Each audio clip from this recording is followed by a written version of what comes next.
Right. Good morning. It's right now 5 to 3 a.m. Sunday morning, the 15th of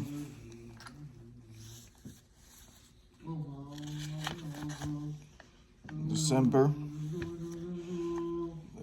Yadal Kislev, 14th of Kislev.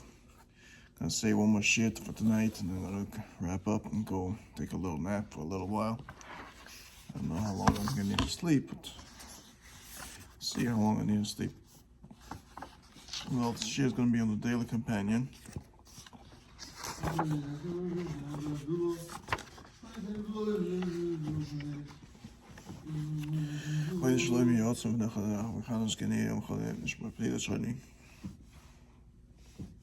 Lashon hara chidus ezom dal b'yeder shechin.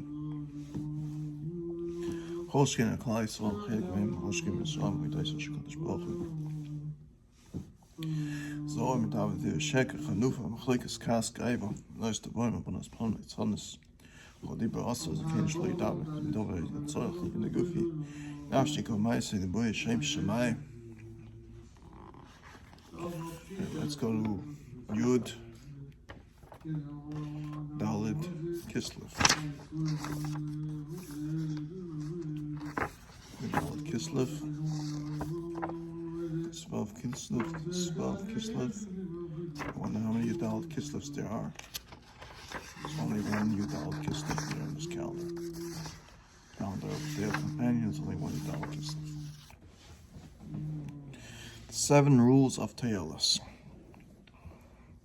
Earlier in this volume, we referred to 7 conditions which must be fulfilled before one is permitted to relate Lashon Hara Teilus for constructive purpose. Now, be very careful.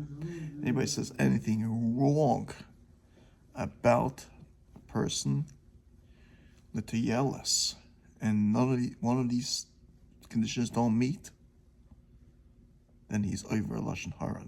Depends how bad, severe he does the Avera. That's how bad he gets punished in the next world, or in this world even. One must be absolutely certain that the information is accurate.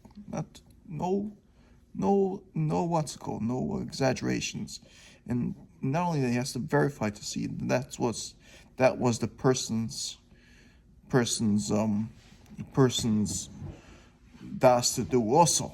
A person, let's say, by mistake, was turning on a light on Shabbos, and he didn't even notice he turned on Shabbos. You said he turned on a light on Shabbos, in his Machal Shabbos, and you weren't verified that he even noticed he turned on the light on Shabbos, totally b'shoigeg, and you say it's Machal Shabbos, you're over in Lashon Hara, you're over in is Moitz Sheva also.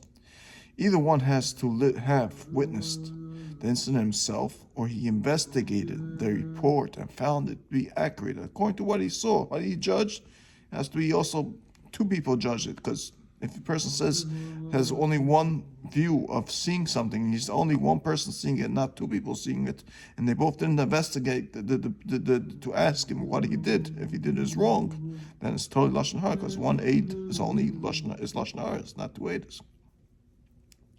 If one has second-hand negative information, which he wishes to relate for a constructive purpose, he must make it clear that his words are based on hearsay. Okay? Now, there's sometimes a person ate them where he's a person that's a Rebbe or something, and he sees something that's very bad about a person, about a student or a certain thing, and he has to warn others not to be around this kid and this thing. That's if he investigated, he spoke to the child first and made sure he sees everything. That's where it's 8, where it's 1 person, but otherwise it always has to be 2 people who has to see something. One must think the matter through and be sure that a wrong has actually been committed. He has to look through over the problems in the Torah to see if everything was done wrong. All the labim that the person's doing, and he actually did it actually to be over the lab. Sometimes what one may think is a misdeed may in fact be permitted by halacha. One must be certain that his information and his interpretation of the information are correct before the information can be related.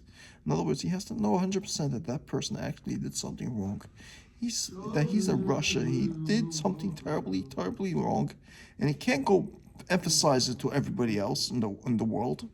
I mean, he has to let people know to stay away from this person for this exact avera. He's a person that, let's say, convinces people to go to McDonald's on Shabbos. Right?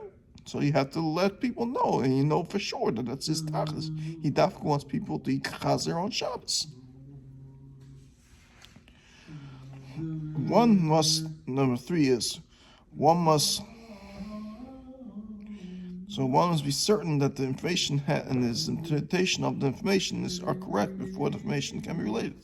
Number 3, one must first approach the wrongdoer and attempt to persuade to him to rectify his behavior. So you have to look for him to do tshuva first.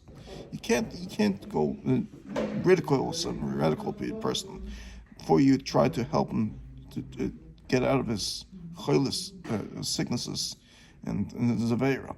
For example, a storekeeper was being cheating a customer.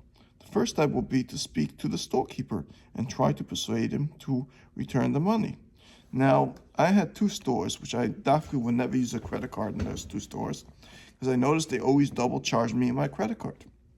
They always double charge my credit card. Now, whenever I go to those 2 stores, sometimes there's certain stores I don't buy certain things because they're very more expensive, outrageous expensive than other stores. Even though I wouldn't say which was they are because it would take them out of business. But, sometimes they double bill you in the credit card because maybe they have 2 people doing the billing and they don't notice it. Only after this fails should one consider informing the customer that he was cheated. One is not permitted to exaggerate in any way. This can be especially difficult in a situation where one is relating information regarding an emotional issue. Now, let's say a Rebbe has a student that constantly makes trouble in class. Now, he's going to have to relate the story to the parent. Now, he can't exaggerate, especially if it's because the Rebbe emotional stress and things like that. He has to know how to have that 10 count, basically how to calmly say the information to the parent, which shouldn't come to exaggeration.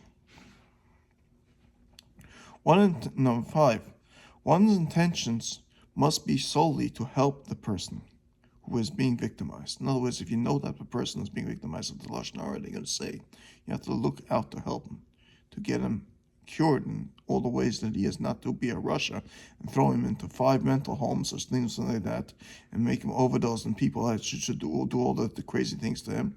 This is what Lakewood has done to me, basically. And that's why I would never take a shidduch from Lakewood. And if I ever get married and have children, I would never let my children marry anybody from Lakewood either. Because even though I don't know exactly who victimized me, who did all these problems, but it was done in this town. Even though I'm in this town and I'm living in this town, I'm suffering in this town. I don't live here. I stay wherever I stay. I sleep here and there and try to get some sleep because from what I'm suffering, I can't hardly sleep even because of what I'm suffering. If one harbors an ill will toward the subject of the report, then he is not permitted to relate it for a constructive reason. Of course, one should make every effort to rid oneself of such ill will. In other words, if you hate someone because of something, you can't go make the report against the whole entire world that this guy did something to you because you have ill will. But you have to sometimes to look to us, to seek to have peace with the person and see that he should amend his ways and turn his ways from being your enemy.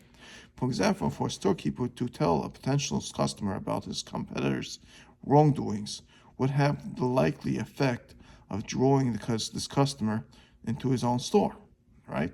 That's the way he would ridicule someone. In that case, this discussion would be forbidden. In a case where one has constructed negative information to relate, but feels that he has a personal interest in the matter, it would be advisable for him to consult a rabbi. Now, This is very hard especially for a Rav to have to listen to such things, because he's definitely listening to Lashon Hara, and he has to decide how to act on all the halachas, shmiras halashon, how to answer, how to guide a person away from it, how to make peace with him. And it's like, it's so disgusting. I wouldn't want to be a Rav to listen to this. If anybody would come, first of all, to me with a complaint about someone personally, one person, I would say he's seeing the wrong things and he's just exaggerating. I'll tell him he's exaggerating. That's what I would do. And I think my Rosh Hashiva would have told me the same thing. Rabbi Shol Plichak, Allah Shalom, used to tell me, if I had any problems, I hardly ever went to him for a problem with Bachar. I know people went to problems. He said, you're exaggerating. It's not true about the person. Number six, if one can affect the same result without speaking Lashon Hara, then he must use that option. If one wants to warn a friend not to shop in a certain store because of the proprietor's dishonesty, and there is a way to convince him to shop elsewhere without speaking badly of that proprietors, then that option must be used. One is not allowed to convey the information. If this, it will result in the subject suffering a greater loss than Allah allows. Now, in other words, the seventh tale is the deepest part about Lashon Hara. Because anybody that says anything negative about anybody, generally thing is going to turn him away from you having anything to do with that person. Right? Having some business and anything. So that person is taking a loss in the life, and panasa, and everything he has, and everything in shidduchim, everything he has, everything in the past, because of someone decided that this guy has a negative point in his view. And they have to speak about it. So the seventh condition basically tells us that no Lashon Hara is basically allowed to be said. Because a person can have any loss in panasa or anything in life, because of that effect, it's going to be what's called. I know someone, I'm not going to say his name. He had a manal that spoke bad to his parents, and wasn't even his real parents, about him, to make a bad eye in them, because his parents had forced the parents had a lot of money, to draw out money from them, they can have him keep in the yeshiva. A dirty thing. For the rest of the life, this child had a bad effect on his foster parents. For the rest of life.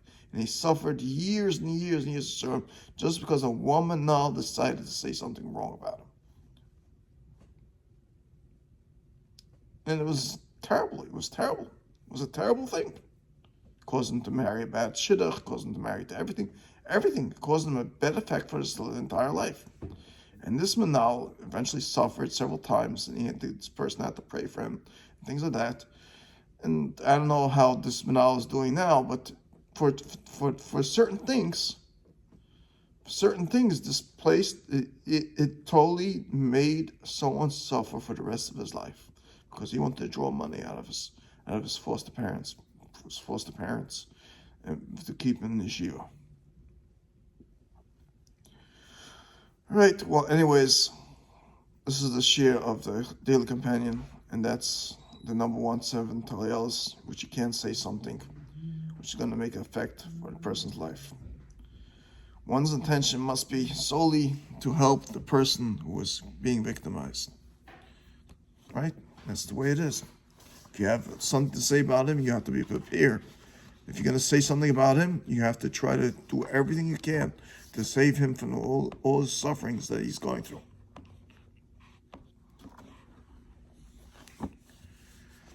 Anybody wants to donate to this year, you can donate to 848-238-4432. Send a Zelle over. Thank you very much. Have a good vach. A very successful week. Bye-bye.